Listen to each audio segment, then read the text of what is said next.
We're 100 days from the election now, less than. I have a hard time believing the Wayfair thing based on the Russia. Mostly anything dealing with Russia, I have a hard time to believe. You fill 1,700 pages, and maybe you'll want to write more of them. I mean, everything we're talking about, you could have a page and a half. And maybe they'd read more of them too. Yeah. Because the long form discussion is taking over these news segments, are taking over these spoon-fed, prepackaged media sound bites that we get every day. Media. Do you think anyone on the left should have been blamed for this? The insurrection? Yeah. Yeah, I think the entire media. And this is extremely dangerous to our democracy.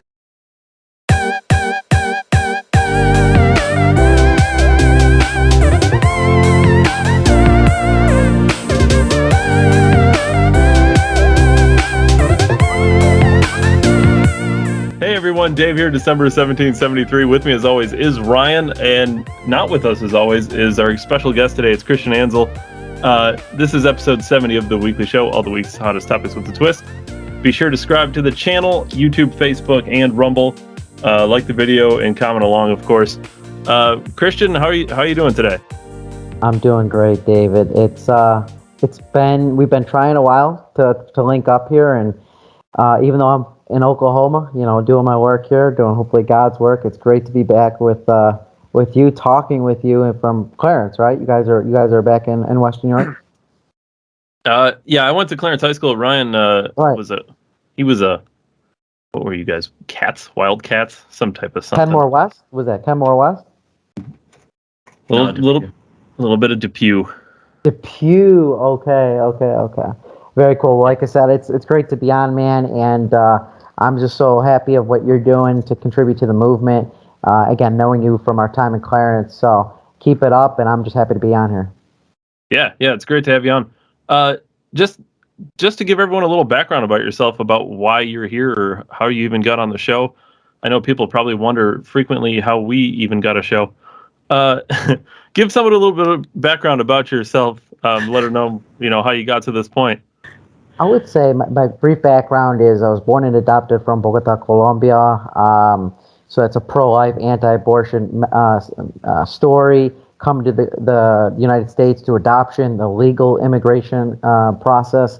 So that's like my foundation, and that's what inspires me to give back to this country that I love so much through the conservative movement, which withholds the values that I think has made America great since the beginning. And so that's my foundation. And then towards the end of my high school years, as I transitioned from being a three-sport athlete to the adult world, using that competitive spirit, learning about free market enterprise. The Tea Party wave in 2010 brought me from just someone on the sidelines to an activist, to then being a student leader, a conservative activist at the University of Buffalo. And that's when you and I started getting in touch, I believe, was during my college years, being a leader, a rebel on the University of Buffalo campus. And I'm proud to say I sued the University of Buffalo twice, not once, but twice, successfully in federal court, protecting my free speech rights. And that just continued my path in being an activist to being a professional conservative, kind of movement conservative leader. Worked on the Ted Cruz presidential campaign. That then catapulted me to activism around the country. Got to work in Congress for about a year and a half. Left Congress to get back into the campaign world, which is where I'm currently at as a national field director for Send Action, located and headquartered in Oklahoma City. So for Send Action. Hold on, Dave. Oh, Ryan, I knew I couldn't let Ryan go. Oh, thank you. That's beautiful, man. God bless you. I appreciate that, man. I've always been a guy, and again, David knows, just because we've been in touch since, I got into this, and I've always been a guy that wants to do something, not just say it, not just vote for it, but actually go out and do it and create change in a meaningful way. And I'm never going to stop doing that until my last breath here on earth. That's incredible, man. You inspired me with all that. So that's beautiful. Thank you for sharing your story. I really appreciate it. Wow, man. So this is Send Action, which is the company in Oklahoma that you work for now. Do you get specific tasks? Do they represent different people running for elections? And then do you get tasked to a team to, like, what's your day-to-day like at that kind of place? So a lot of people, the average voter doesn't know what goes into a political campaign. They see the candidate and they see the party, and that's typically it. But in order to have a successful campaign, in order to win, you need to have an effective team behind you. Typically, that includes a consulting team. And so Ascend Action is a political consulting firm. Now, what does that mean? That means they do everything from doing your media, the candidate's media, to directing its field game, the knocking on doors, doing phone to phone, texting to texting. That means, like I said, communications. That means doing mail pieces, buying digital ads like on YouTube or Facebook. That also means, I think I'm missing one other thing. Oh, and polling and data, which is the number one thing that we offer to campaigns. When I talk to other conservative candidates, I could be like every other typical consultant and say, you should go with us for everything. I don't say that. We dominate two spheres. Field, which is voter engagement. That's what I'm oversee. And I'll get into that a little bit, like my day-to-day, like you asked, which is field organizing, grassroots organizing. And then number two, what we specialize is in data and polling. Polling self-explanatory, data using the best of the best voter data that we have on the jurisdiction's voters, giving that to the campaign and messaging off those, whether it's a +5 Republican district, +2 Democrat, massaging our message to make sure that we can get those voters, whether it's left or right or in the center. But what I do, specifically as national field director, is we've got clients from throughout the country, and I focus and direct our field advocacy. What does that mean? That means creating teams of volunteers or paid staff to go and knock on voters' doors to advocate on behalf of the candidate. And so I'm making sure that the trains run on time, essentially. And so we've got the best of the best technology, best data. Then we create teams to go out and advocate for the candidate. And that's how Glenn Youngkin won. That's why Ted Cruz had the #1 grassroots organization in the 2016 primary. He ran a great campaign. Yes, sir. Ted Cruz really did. He did incredible. Grassroots compared to Trump, who just came in and did grand, epic proportions of rallies. That's how he was able to win. But we were. I can't believe that guy won. But we were certainly #1 in terms of the door-to-door advocacy, talking to we the people on that type of level. So I hope that clarifies what I do and who I do it for. Ascend Action, and I'll leave it with this. I'll leave my answer by saying, Ascend Action is we only focus on conservatives. We never go for liberal Republicans. We rarely go for a moderate. We always work for and only for conservatives. And we end up turning down more people than we actually take on because we try to be as principled as possible. We're talking about in the lane of a Ted Cruz, Rand Paul, Mike Lee, Jim Jordan, that lane we focus on. Because I believe it's going to be the hard right that truly brings this country back, not just because of rhetoric, but because of the policies that we push.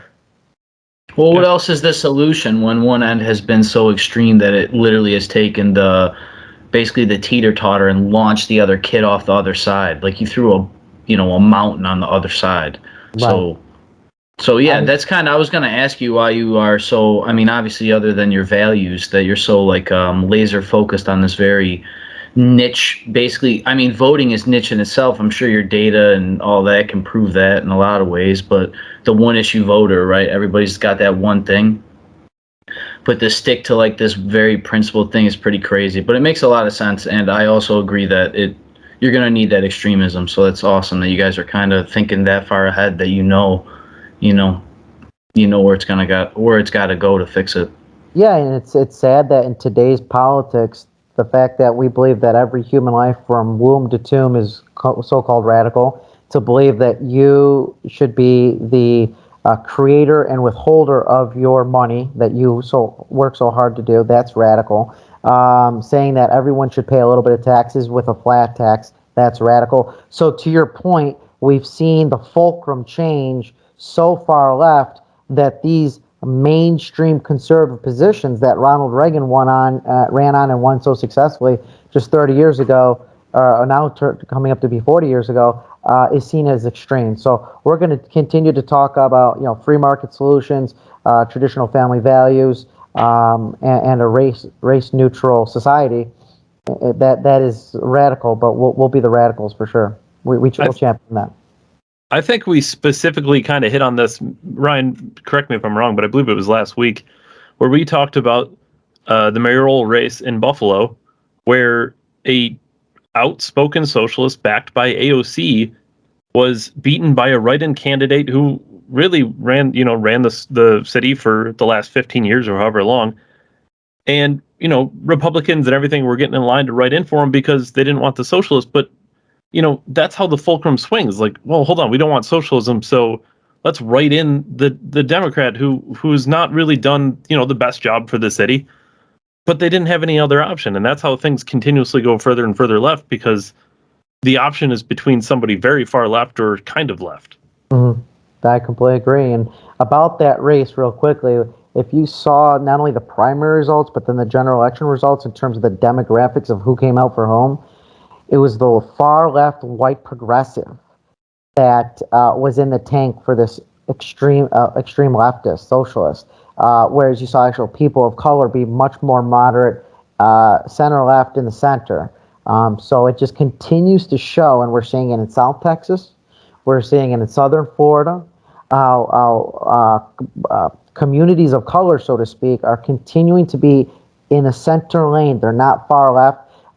David, as you may know, one of my passions is being very active in my Latino community, really talking to and speaking about conservative values, because I think everyone, no matter what color you're, the human spirit is inherently conservative. Again, we like to worship and practice our religion as we choose, keep the money that we inherit or work for, protect ourselves with our God-given rights.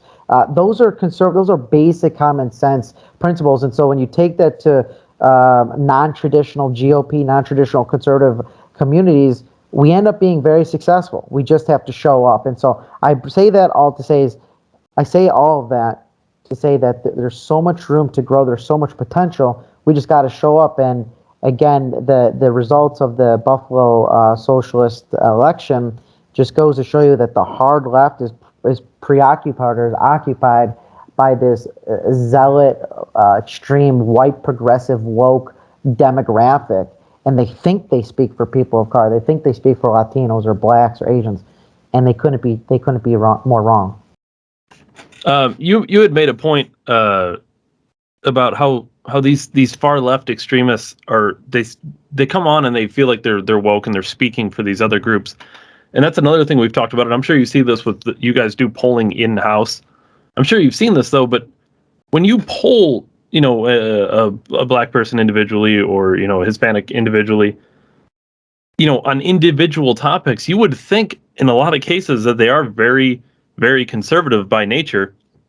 To your point, that's part of just what they're rooted in their foundation. So, is there any way to know, like, where is the disconnect? Because if you ask them on a handful of issues, they seem to be conservative. And then inevitably what happens is, we get to a national stage and, their polling, their information shows, the exit data shows that they end up voting for people like Joe Biden and, Hillary Clinton and whatever. So is there a disconnect that's happening on a national level? Can you even see this in polling? And kind of walk us through your thoughts on that. I haven't seen it in polling, but what I've seen is talking to several communities over the years. And I think with the Latino community, we're starting to see a change. We are starting to see a change of more Latinos more than ever going to the right side of the aisle. We'll see if that holds up permanently. Obviously, we would love that to happen, but we're definitely seeing that. But let me talk about traditionally what we've seen for years up until this new recent turning point with the Latino community and with the respect also with the black community. The disconnects are two things, David. There are two disconnects: culture and the media. And so so the typical Latino or black voter within their culture, within their family unit, for generations, for decades, have heard Democrat good, Republican racist. right? So that's the number one disconnect. When they've heard it for decades and generations upon generations, they don't know anything else. So that's the first disconnect. Then the second disconnect, stepping outside of the family unit and stepping outside the culture, has been the inundation of the media. Perfect example within the Latino community. Typically in the United States, there's two main television channels, Televisión, Telemundo, and Univision. Those are the two main Latino broadcasts. And so they are always, whether I was living in D.C. and I watched it or down here in Oklahoma and Texas, always, they're not even trying. It's their default setting of left of center talking points, always taking the leftist narrative, right? And so when families are just, at the end of the day, from work, they're just relaxing, that's all they're seeing in their news and that's all they're seeing in the commercials. That's all they know, right? So to answer your question, there are two disconnects, media and culture. I'm going to hand it over to Ryan for a little bit if he has any questions. And I think what we want to talk about a little bit after we go into a little bit what you want to talk about also, because I know you had messaged me, when you messaged me specifically, you had mentioned John Katko. So Ryan, if you have any questions, and then if you want to get into John Katko, you got a big smirk on your face as soon as I said his name. And then I think after that, we'll talk a little bit about the Rittenhouse trial, because obviously that's the biggest news that has hit for a while. So Ryan, do you have any questions or anything that you'd like to? I know he's got questions. I'm really just trying to shut up and really absorb, because he's very intelligent. So it's very nice, refreshing. Likes politics. It's cool. I wish I could talk to you in person, to be honest with you. I will say, not necessarily a question, but I will say a lot of the things that we talk on our program is very reminiscent of what you talk about, especially with the media and everything else. I mean, I will tell you, I don't know what you believe personally. These people in the media and all this is a plan. This isn't by accident. These people know what they're doing. They're getting a script. All that media is getting a script, and I think, people now more than ever are subjugated to the fact that we've been lied to, and we've been lied to for a long time. And I think that could be a talking point that conservatives need to use. I know it's hard for conservatives because they have to use the same platforms and they don't get the same attention that the left does. But if you just come out and say, you're because I think the allure of the right is anti-corruption, right? And it's base, rude, is it's like you even said, you just want to be left alone, keep your money, you want to worship your God and all that. And Dave and I talk all the time on this podcast about how liberty seems to fall on one side of the aisle. And it's not necessarily ideology or race or color or creed. It's just really in our modern way of putting it, it falls on one side of the aisle. Mm-hmm.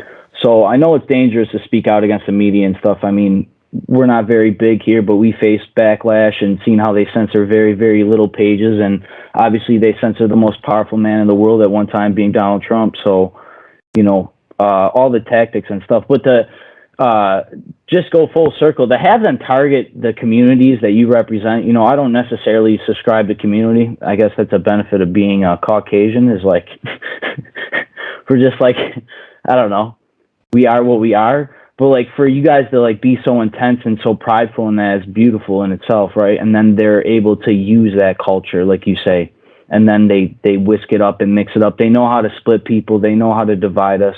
If you have access to those polls, I can't imagine what super conglomerates have. So I don't know. I don't necessarily have questions. I'm just really, I just really like your perspective on all things. I'm really interested to hear where you'll take the Rittenhouse suggestion and talking point. I have other things after that I'll kind of go through. I don't know if you'll stick through that and have your opinions on some of these things, but no, more than anything, man, I really appreciate your your time, man, because this is very valuable for me personally, let alone for our audience. So thank you. Yeah, and I appreciate you guys having me on, and one of the things I wanted to do coming here, in addition to talking about my client Tim Coe, who's running to defeat Rhino John Katko, but one of the reasons I want to come here is to be able to again pull back the curtain, where it's answering questions about things I've seen in Congress, things I've seen on the campaign trail throughout. I think I've been to 35 states. I actually spent time in those 35 to 37 states. Some doing politics, some not. I'm always talking to people, or just general questions on policy. It's a big passion of mine. And again, another passion of mine is really reaching into those communities that we typically don't see as conservative, and then just education and having them see the light, just like I saw the light in 2010 with the Tea Party wave. So it's been a life mission of mine. I don't think I'll stop. I don't think I'll be stopping for a long time. But again, I just want to come on here and be able to answer any questions that you guys may have, because again, I always want to pull back that curtain. So happy to answer any questions after. But I would like to just talk about the you guys are just miles. You guys are 2.5 hours west of one of the biggest races in 2022, meaning we have in our state, again, 2.5 hours east of you guys, a congressman who's been a Republican and representing Central New York for the last since 2014, and over the last 4 years has just been a disgrace in terms of representing the people that elected him, whether that was the Republicans nominating him to represent the Republican Party, or conservatives, Republicans, and independents who voted for him in the general. And enough is enough. We need to push back, and we need to say, this is atrocious. He voted for the $1.2 trillion infrastructure Biden plan. Now he's going to come out against the 1.7 social spending welfare bill, but he allowed this to happen. He allowed this vote to take place, the second vote to take place. But he voted to impeach Trump. He flip-flopped on border security. I'll give you an example. When President Trump rightly called for a national emergency, I believe it was in 2017, when the caravans, and by the way, the caravans today are much larger than the caravans in 2017. So imagine the type of numbers that President Trump was seeing. So when President Trump called for that national emergency, John Katko was with a few other Republicans, to vote against, to try to rescind that national emergency. That national emergency would have funded exponentiary border funding to secure the border. So he was against it then. Now he's like, oh, well, we need Trump-era border security. So it's a constant flip-flop. Well, it's also crazy that he'll take COVID and voluntarily have any level of authoritarian power he wants in that state of emergency, but we have people flooding into a country supposed to be equally responsible under the words, quote, state of emergency. He doesn't care about that. So yeah, flip-flopping, obviously. Yeah. And the last thing I'll say with the PRO Act, and if your viewers do not know about the PRO Act, they should. The PRO Act would displace millions of New Yorkers who are currently independent contractors. This would be a forced unionization into a company, and that takes away a bunch of liberty and personal choices from those contractees. So again, if the forced unionization would displace millions of workers, John Katko voted for that PRO Act. Disastrous, and it just, we need to call him out, and he needs to be held accountable. And we found, going back to the reason why I'm here, Tim Coe. Tim Coe is a son of a Korean immigrant. His father came in the country, I think, in right after the Korean War, right at the end of it. And Tim Coe is a physician assistant who works in near Syracuse, I believe, Fayetteville, specifically Fayetteville, New York. And he's a constitutional conservative. I like to gauge someone's ideology or positions based on where they stood in 2016. In the primary, he was with Rand Paul and then Ted Cruz. So clearly an ideological conservative, and that's something that me and Ascend and I really take pride in. So we know he's in the right aisle and the right part of the aisle as well. And being a healthcare professional, it's so important. We need less lawyers and more, like truck drivers, like that guy that won in New Jersey. Healthcare professionals, since we're near towards the end of the pandemic, we need. I mean, an attorney is a real job, but you know what I'm saying. We need less attorneys, more real people, I guess you'd say, and less robots. So, like blue collar workers going there to write lists. Exactly, and he's not an MD, so he's not a doctor, but he's a physician assistant. So certainly on the front lines of all things medicine. And for more information, please go coforcongress.com. That's coforcongress.com. Truly an inspirational story, and he's the type of guy that we would want representing conservatives and independents here in New York. Yeah, that's absolutely incredible. It's also a cool standard you have with your little set of political sunglasses there to be like, I look at people through 2016 lenses of like Rand Paul, Ted Cruz, and then obviously everything after that when it all flipped to Trump. But that's literally my route. It was literally my route. I was never a full Trump supporter. Dave either. We're like Trump defenders, right? You had to defend him by default almost because things got so extreme. I actually spoke to a younger person recently that grew up under the Trump era. He was so young he doesn't even understand. And like the whole extreme conversation we had earlier, it's real prevalent now more than ever.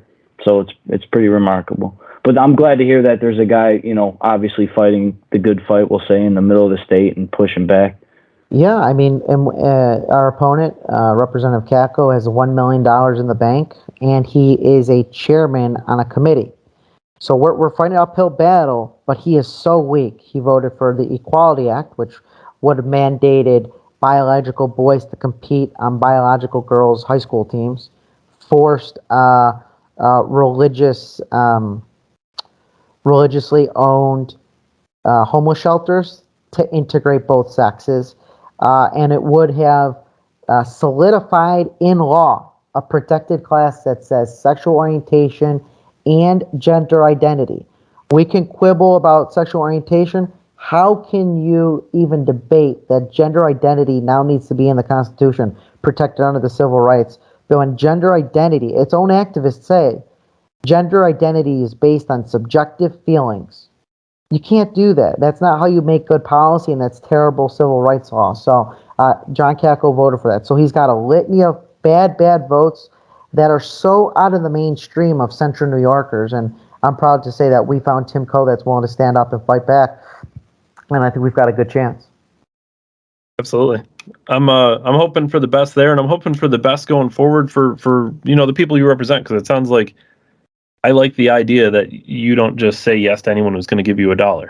Right. And that's that kind of concept is what gets us in all of this to begin with, because we get politicians in there that I don't want to say anything without knowledge of it, but I'm sure Katko, someone gives them a phone call, hey, can you do me a favor, vote for this? And if anyone doesn't think that's how politics works behind the scenes, they're out of their mind.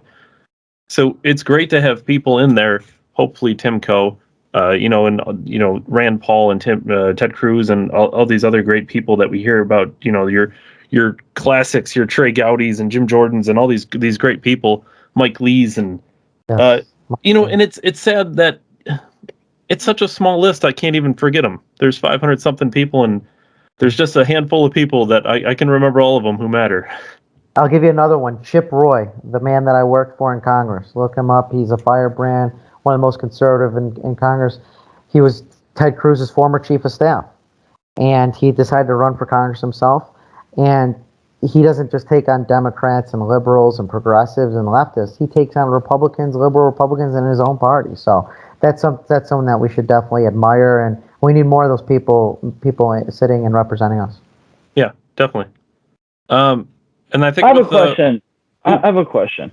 As somebody who's like actually sat down with people that are running like for office and all these other things, like, it's so easy. Hillary Clinton was knocked for it, right? She had her Southern draw accent when she would go down to the South in the early 2000s, and then she'd act different somewhere else.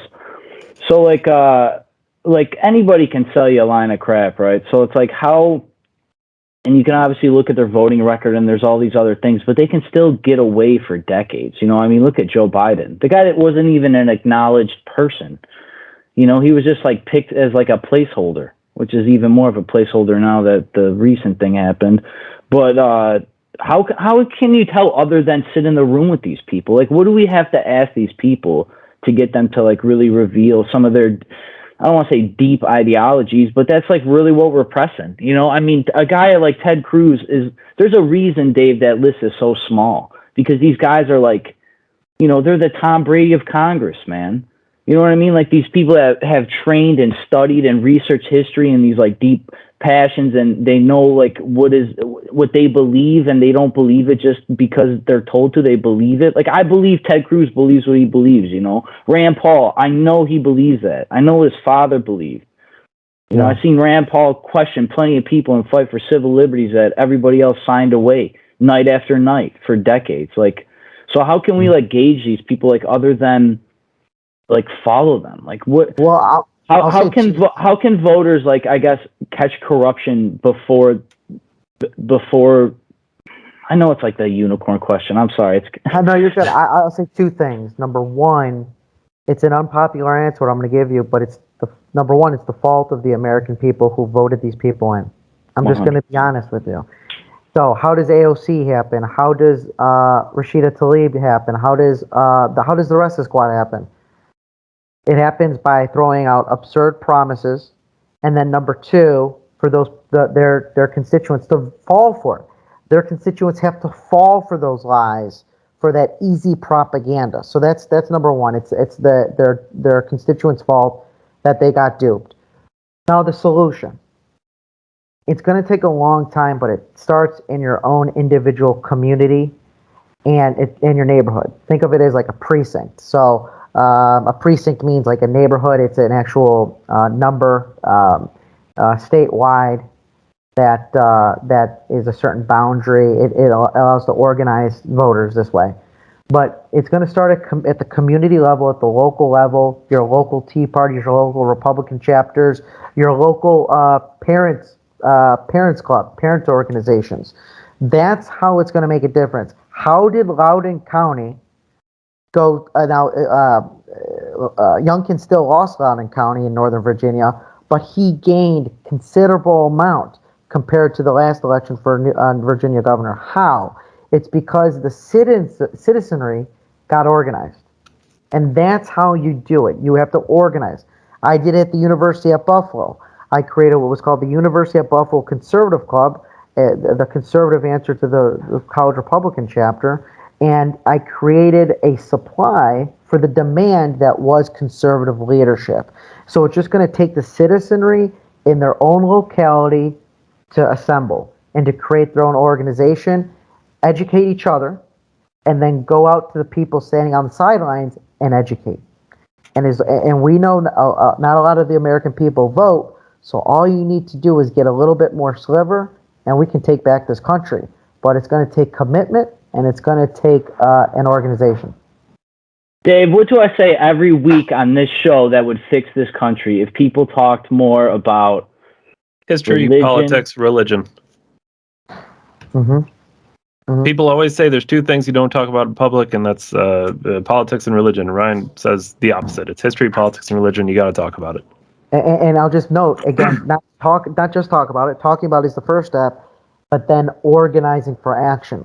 That's how Barack Obama was so successful, because he was an efficient and a very good orator as a community organizer.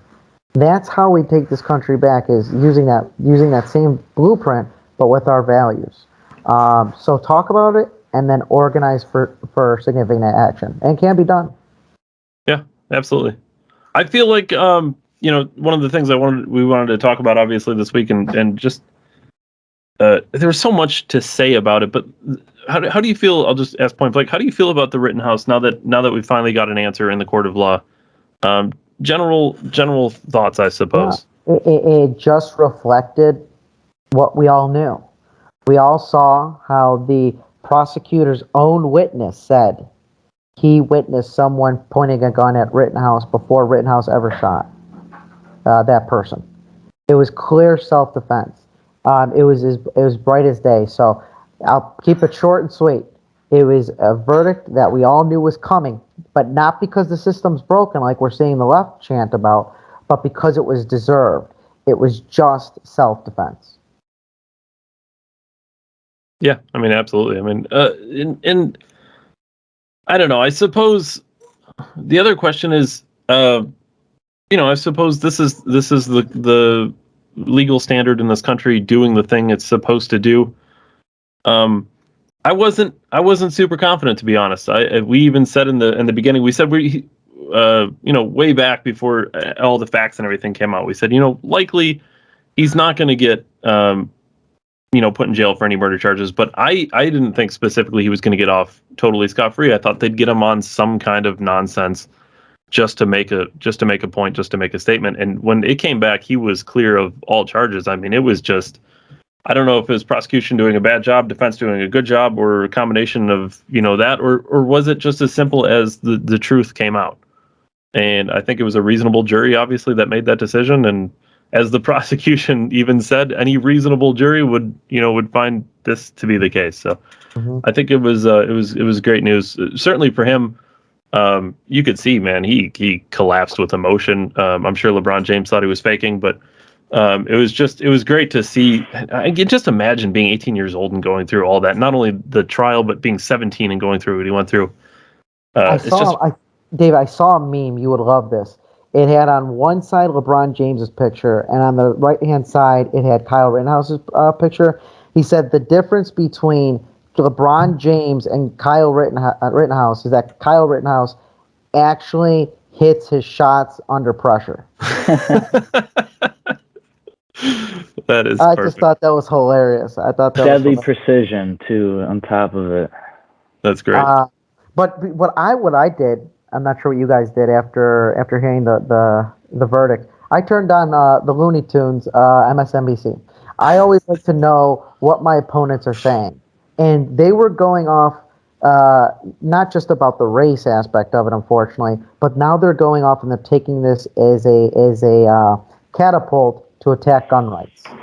And so it's important that we recognize what their next flight of attack is, or what the next plan is, and it's against gun rights. So I just wanted to let you guys know that that's what the left was talking about, because again, I like to always know what the other side is saying. So I'm so glad you said that. Oh, I know the left's coming for gun rights, bud. Okay, so I know. Hold on, before you go, I just want to set this up. I don't know. For people who have watched at home, they know that we don't pat ourselves on the back too hard, but we see a lot of the stomach stuff coming before it comes, because quite frankly, any person who pays remote attention knows what the plan is going to be. Ryan called this from get-go before the trial started. The day after it happened, we were talking about on the show, and he said this is absolutely going to be used for gun rights. First and foremost, they're going to try to go after your guns because of this. Year later, here we are. Yep. It's crazy how fast things move in Washington when they want them to, like all this political coverage, this spin off, all these talking points, you know where it's coming from. It's crazy. Mm-hmm. I do it to myself. I'm glad you like actually watch them, because I don't even turn on the news. I can't stand watching these people talk. I just have every news notification available to humankind turned on my phone. So I'm just lit up all day of all these crazy things. And then I'm just like, I read what I read, and it's just, yeah. So not expected. I'm glad that you guys are already I'm sure you got plenty of things in the cannon to fight back with that, but that's really like obviously been the silver lining in this whole thing, is that they haven't attacked the gun yet, because it was actually used reasonable, I guess. Considering the self-defense verdict, it really did prove that was, like, I guess, a justifiable reason for a firearm. And that's a beautiful thing in America, that we can still rally around self-defense. I'm glad Rittenhouse was acquitted, but this kid's whole life, future, if he doesn't, let's say he doesn't sue and win millions and cash out, he's going to have a rough time in life. I don't think he's going to ride off into the sunset and be happy after all this. It's really a travesty. But sure. I agree. All right, with that, I think we can hop to Ryan. Ryan's talking points. Yeah, I got a little more. I didn't really know what to expect with Mr. Data, but dude, I'm gonna say it now. Kamala Harris is president. I don't know why we're acting like we're just not gonna not have a woman president for the next till whenever. Joe Biden's gonna lose his mind. Why would you say such a thing, Ryan? The National Archives lost the brain of JFK after it was catapulted out of the back of his skull. They're not going to be able to put Joe Biden in a room for a colonoscopy without some kind of problem happening. There's too many people worried about it. For those who don't know, Ryan, would you like to lay out where that's coming from? The president's a damn pawn. Like how much more do you need? We just seen an article this week that talked about China and Joe Biden working together to lower gas prices. My grandparents are rolling in their grave, man. Mm-hmm. What are we talking about? China is communist and corrupt. We're always told all the time, Barack Obama, back to him even, back to when there was moderation in one party. This is lunacy. This guy is set up and conquered. This is all planned out. I truly believe it. I see it every day with this administration. Kamala Harris acting as president they're the least favorable people probably ever in the modern era of politics. It's crazy that when Trump was running, it took the whole media to get him to a 55% overall approval rating at his highest or whatever it was. You know what I mean? And these two, they're terrible. We're gonna trust this woman. We haven't trusted anybody. I don't know. I'm not scared of this. I'm not scared for this country. I'm scared what would happen if things keep going, because I'm seeing with the Build Back Better thing, they're about to spend $1 trillion, and I have to see things about how it costs 1.5 trillion. I'm sorry. It will generate 1.5 trillion in taxes with the added, what was Pelosi's points? They want good paying jobs, cut taxes, they want a lower cost, and the wealthy and corporation pay their fair share. How are the corporations paying their fair share when they pay all the taxes? I barely pay anything. Talk about fair share. So you're going to lower my taxes, but I'm going to have to pay higher prices on goods? You're just going to offset the tax savings I'm making on something else? Isn't that what they said when Trump had his tax codes? That, well, really, it's not a tax break because you're getting more money now and less later. It's crazy how it's weighted. It costs 1.75 trillion. It's going to raise 1.5 trillion dollars in taxes. So there's already a deficit, and it's going to add billions of dollars when there's the 30-year high of inflation. Mm-hmm. And our president's going in for a colonoscopy.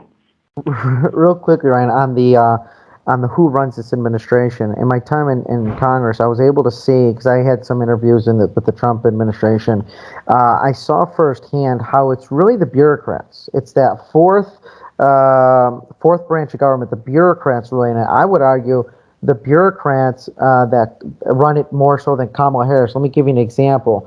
The bureaucrats, and we do it on the right as well, I saw it myself, the bureaucrats, they'll hire from the think tanks, the conservative, or in this case, the leftist think tanks. These professionals, very smart people, will come in and they'll do they'll pull the strings. I'll give you a perfect example. I believe it was the ACLU or some left-wing attorney firm. They were pushing, because they had people inside the administration. They were talking, unbeknownst to Joe Biden, they were talking about giving $4,500 to illegal migrants, right, that had been separated by the Trump administration. We talked about that on this program. I figured Joe Biden himself did not know about the facts about that, and that's why he came out against it. And what that proved to me is he's not running this government, but it's the specialized, very intelligent left-wing bureaucrats that are doing everything. He has very little control. So I just wanted to bring that point to your attention on who's controlling this government. Well, it's obviously apparent. I mean, we talk all the time here on the program about unelected bureaucrats and everything else. Like the FDA is a prime example with all their double dip in the CDC and everything else. But to just I bring up Kamala Harris because they have championed this woman of color. They've got all these freaking special interest group labels stapled to her while she's been doing political dishes, washing up whatever she's got to do. And now they're ready to slap her in and tag team her in when Joe Biden's on his last limb in the race. I know what you're selling me here. Joe Biden, it's a terrible day. Our 46th president has passed away in his sleep. I know what they're greasing me for, and I don't appreciate it. I'm not dumb. I pay attention. I don't believe anything these people sell me. Call me extremist. I'm okay with that. But the Build Back Better, I'm glad with 30-year high inflation, we're sending $1 trillion somewhere else that we can't afford. It's just, but we got to hear how inflation's a good thing, right? Because it's increased wages, but then the wages they're increasing aren't enough to keep up with inflation.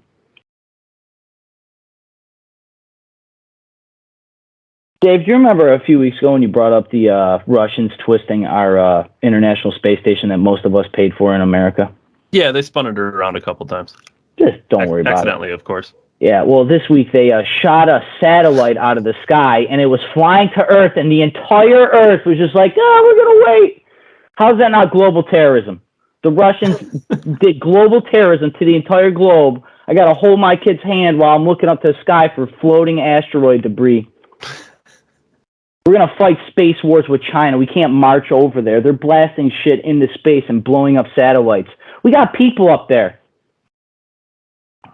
A lot's happening. Mm-hmm. Female president is ridiculous. Did you know that Joe Rogan had Snoop Dogg on? No. No, I did not. Joe, I bring it up because to me, it's seeming like to me Joe Rogan is red pilling like all celebrities now that he's moved out to the South and can say whatever he wants because he's got a 30-foot wall with all the automatic weapons that he needs to defend his property. Now that he's got tigers or whatever else he's growing down there, he's gonna like red pill all these celebrities and influential people. So I'm glad it's happening, but it's getting a little extreme, and him throwing his weight around with the whole CNN thing about how I have 10 times your subscription rate. I think these flexes with him and Ron Jeremy is another recent guy. No, I'm sorry. I think the mustache, Ron White, Ryan, was making you think of Ron Jeremy. Bro, you do look like a Ron Jeremy. Hey. Ron White, I'm sorry. He had him on recently. That was a big podcast, too. But, yeah, Rogan is the new mainstream, here to stay. So, cool to see. Paul Rudd. I spoke last week about how he was the sexiest man alive. I seen the magazine, Dave. I'm not impressed. I'm not impressed with this man. He's staring off in the windows, holding his own hand, talking sentiments, and always believing in myself. Chicks don't care about that. You're not sexy. I'm sexier than Paul Rudd. It's a lie. No. It's just thieving. This is propaganda to destroy masculine men and what sexy is to women. This guy is like, he's staring into windows, holding his own hand, talking about flowers and stuff. This is not, no. It's funny I talk about men's health and then I'm trash talking men. Ottawa Senators had 100% vaccination rate. 40% of the team now has COVID. So unless they got bad tests or they had fake vaccination cards like Antonio Brown had, right, David? Yeah. That has come out this week as well. I just got a couple more things, and then I won't keep you. I appreciate you for your time there, Christian.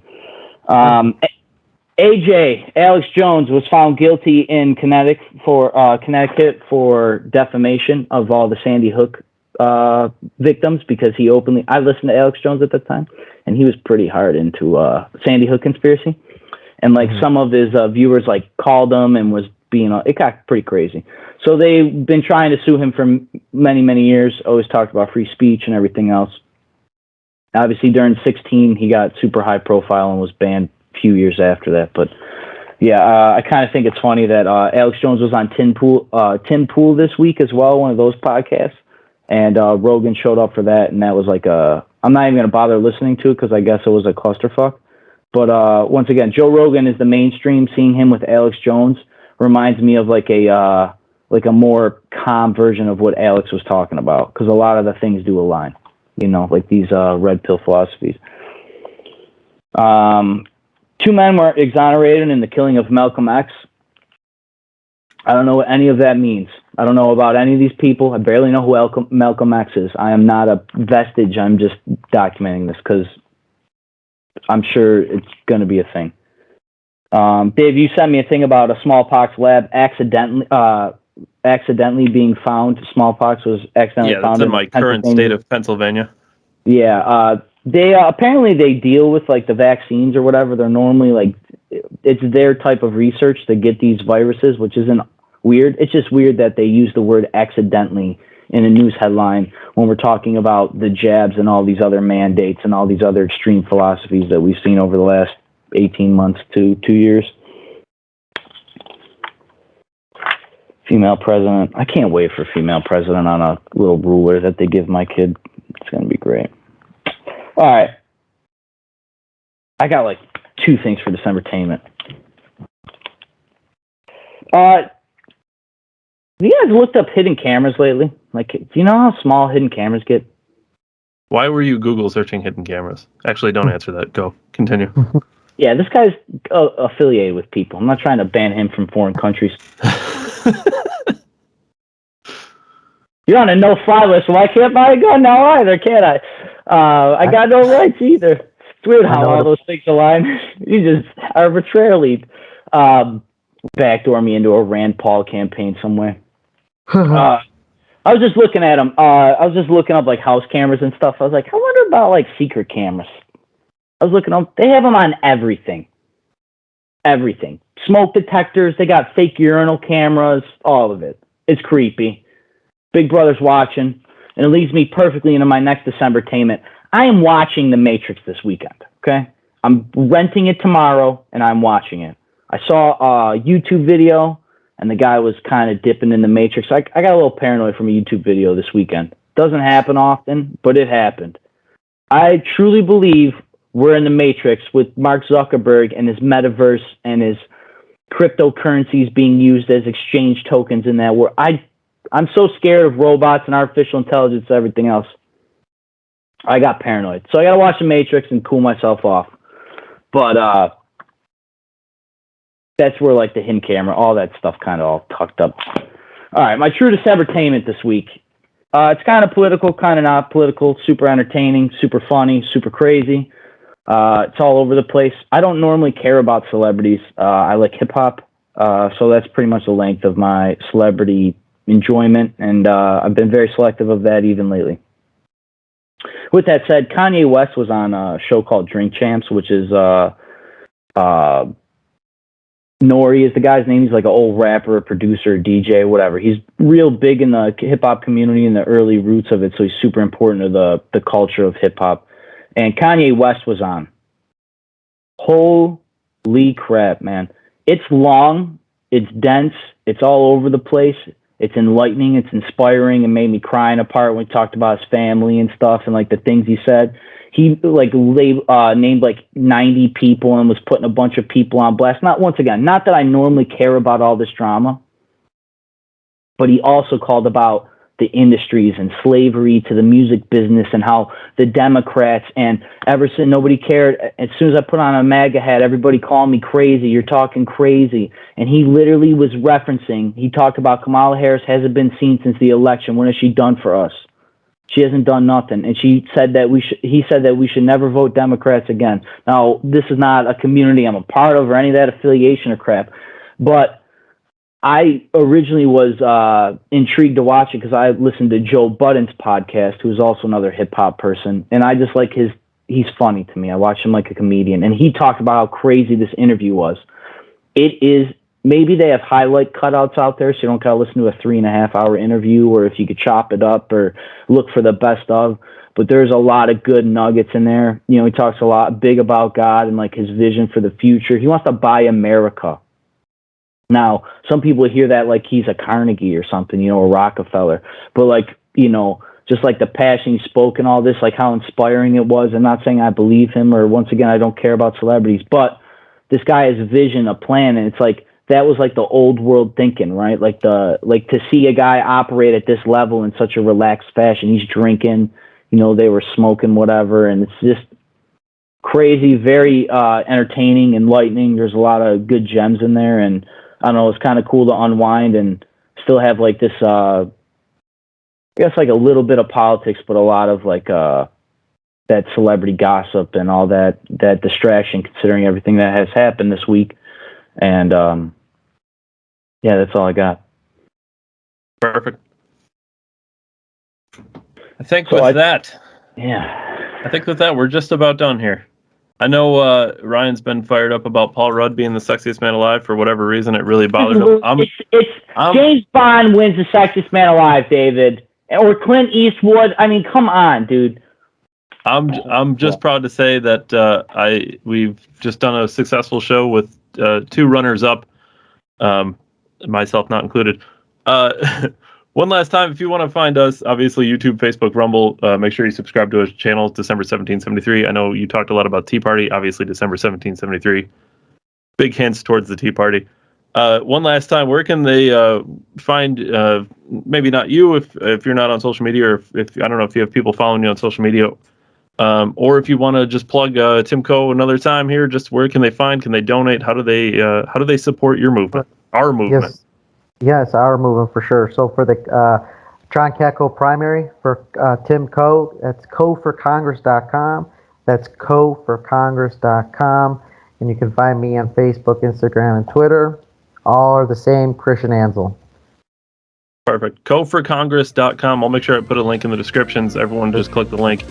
Go contribute any way you can, because obviously grassroots is the only way forward. I mean, we're losing on on so many fronts. The media, social media, big tech, they're not going to let you just have this. We have to fight for it. So coforcongress.com. Great to have you on, Ryan. As always, pleasure.